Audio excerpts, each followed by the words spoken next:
Oke, di video kali ini aku pengen cerita-cerita lagi ke kalian soal affiliate di TikTok sama Shopee. Ini yang aku ceritain berdasarkan pengalamanku aja, no edit. Jadi ya aku cuman cut bagian awal sama akhir. Kita cerita-cerita kayak biasa aja, santai-santai. Aku mau sambil minum, mau sambil makan, mau sambil tiduran, itu bisa banget. Jadi, di sini aku pengen ceritain apa kreator atau afiliator TikTok yang paling dikeselin.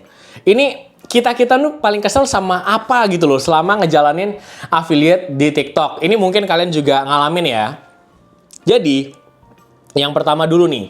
Yang pertama, kita tuh paling kesel kalau misalkan itu lagi rame video kita FYP, banyak penjualan, tiba-tiba barangnya kosong. Pasti kayak kesel banget gitu kan. Kayak udah kita buat konten, rame penjualan, tahu-taunya stoknya kosong. Akhirnya ya nggak ada yang beli, cuman ngeliat doang, nggak ada yang beli sama sekali produknya. Dan itu pun yang buat kesel lagi nih, kalau misalkan dia restocknya itu lama banget.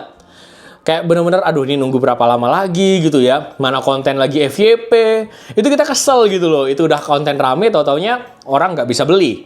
Terus, yang kedua, yang kita keselin nih, kalau misalkan videonya rame, banyak penjualan, komisinya tiba-tiba diturunin. Ini aku pernah ngalamin dan kesel banget. Sekarang aku juga ngalamin gitu loh. Sekarang ini lagi ngalamin nih. Videonya diupload bulan apa ya? Bulan Maret. Jadi ini sebelum-sebelumnya jadinya. Ini aku take-nya waktu Februari. Jadi yang aku keselin itu waktu lagi rame, tahu-taunya komisinya jadi 1%. Bayangin.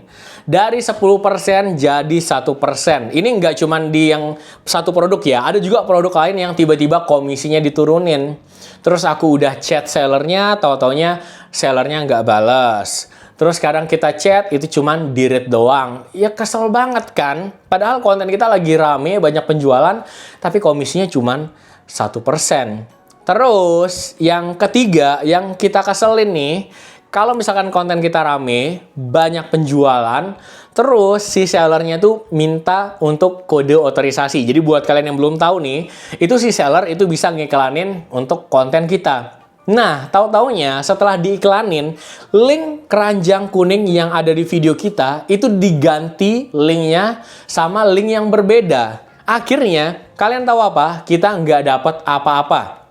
Kita cuma dapat views-nya naik, tapi penjualan nggak dapat komisi sama sekali. Ini kreator-kreator lain banyak juga yang ngalamin hal kayak gini. Malahan ini ada salah satu, aku nggak sebut ya, salah satu seller, salah satu brand, itu kayak gitu loh caranya dia. Jadi banyak kreator udah promosiin barangnya, terus setelah dipromosiin, mereka minta kode otorisasi, setelahnya linknya itu diganti. Jadi kreator-kreator ini nggak dapat komisi dari penjualannya. Itu bener-bener ngeselin banget sih. Apalagi buat kreator-kreator yang misalkan dia udah buat videonya banyak nih, dari satu barang ini, tahu-taunya linknya itu diganti. Pasti ngeselin banget kan? Terus, apalagi yang kita keselin, itu untuk peraturan yang tiba-tiba berubah. Ini buat kalian-kalian misalkan yang udah kreator lama nih, itu kan kita sering nyetok konten kan, kayak aku nih. Aku kayak nyetok konten, itu bisa sampai 50 sampai ratusan konten aku stok. Tiba-tiba ada perubahan peraturan. Kayak kemarin itu ada perubahan peraturan, nggak boleh sebutin harga di video TikTok. Jadi kita nggak boleh sebutin harga yang nggak jelas gitu loh, ngebingungin pembeli. Jadi kalau misalkan harga produknya itu di TikToknya 90.000, kita sebutnya itu di bawah 90 ribuan nggak boleh. Kita harus sebutnya 100 ribuan. Pokoknya harga yang lebih mahal. Terus kita nggak boleh sebut juga promo. Jadi kayak hari ini lagi promo 90.000, buruan kalian beli. Tahu-taunya kayak selang seminggu atau 2 minggu, tahu-taunya harganya balik ke harga normal. Atau harganya balik ke harga yang lebih tinggi gitu ya. Tahu-taunya nggak promo, itu akun kita kena pelanggaran. Kita udah nyetok konten banyak, tahu-taunya kontennya nggak bisa diupload. Itu ngeselin banget dong. Terus kalau misalkan kita mau ngetik ulang, itu juga ribet karena harus kita ngecek lagi nih konten mana yang kena pelanggaran, konten mana yang kira-kira aman. Kita ngecek lagi nih untuk draft konten kita kira-kira yang aman itu kayak gimana.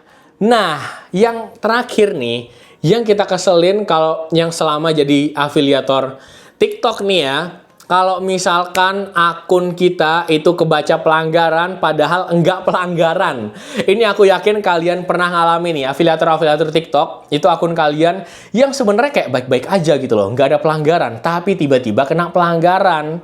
Ini buat kalian yang sering ngalamin, coba kalian cerita di kolom komentar itu gimana cara kalian ngatasinnya. Ya emang bisa banding, tapi kadang bandingnya ditolak. Tapi coba kalian cerita dulu di kolom komentarnya. Jadi itu dia tuh yang aku rasain, yang aku keselin selama join affiliate di TikTok. Kalau di Shopee, yang aku keselin sih ini aja sih, view-nya sepi. Itu tuh yang aku keselin tuh. Dan ini juga di Shopee kemarin aku ada lihat salah satu kreator itu cerita, di Shopee tiba-tiba komisinya tuh turun jauh banget. Jadi dia kayak udah nge-live tiap hari, sampai ada karyawannya, sampai udah siapin ruangan, tahu-taunya komisinya itu nggak balik modal. Itu yang dikeselin kalau di Shopee. Kalau aku sendiri yang dikeselin di Shopee yaitu videonya tuh susah buat naiknya. Jadi udah buat konten bagus-bagus, udah lightingnya oke, mic-nya oke, kameranya oke, tapi view-nya itu loh kadang 0, kadang 2, kadang 3, kadang 4. Ya kalau misalkan 200, 300 oke lah gitu ya. Tapi 0 gitu loh, 2, 3 gitu loh, kayak apa ini, gimana caranya gitu ya saya bisa naikin views-nya. Jadi itu dia tuh ya yang aku keselin selama join afiliator di TikTok sama di Shopee. Ini mungkin ada kreator lain juga yang ngalamin. Coba kalian cerita pengalaman kalian selama ngejalanin affiliate di TikTok sama Shopee. Apa yang kayak sering buat kalian kayak gergetan gitu loh. Coba kalian cerita di kolom komentarnya. Ini buat kalian kalau ada pertanyaan, kalian cerita aja di kolom komentar. Nanti aku bakal jawabin berdasarkan yang aku tahu aja. Kalau misalkan aku nggak tahu, ya aku bilang nggak tahu. Buat kalian yang udah nonton, thank you banget. Jangan lupa kalian like, comment, share, and subscribe. Supaya aku semangat terus nih buat bikin konten ke kalian setiap harinya. Jadi segitu aja videoku kali ini. Sampai ketemu di video selanjutnya. See you guys. Dah.